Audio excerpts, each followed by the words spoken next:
ekonomiškiausias, bet neskainiausias veiklės buvo atsižvelgiama į išlaidas ėdalui, veterinarui, šuns intelekto koeficientą, gebėjimą dresūroje, sveikatą, psichiką, gyvenimo trukmę, eksterjerą ir taip toliau.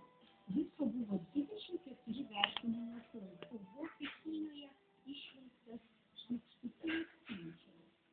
O kodėl šią veiklą viena pirmųjų mūsų šalyje susidomėjo inčių veisėja Liubavo veislyno savininkė Sabina Sadauskaitė?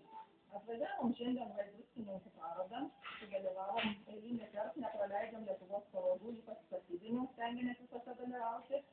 Labai patinka vieta parodos. Patenkinti šiandienos rezultatais laimėjome tą čempionų klasėje. Puikiai pasirodėm.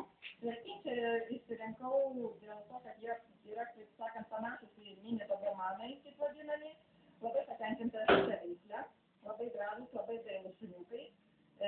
Sakykime, mūsų veislynas yra Liubavo, jau yra užregistruotas FCI Kinologijos federacijoje.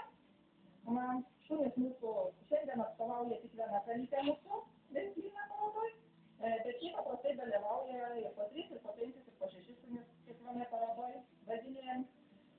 Džiaugiamės rezultatais. Sabinos veisimo šunys eina įvairiausius apdovanojimus įvairiausiuose parodose. Suprantama, labiausiai mane domina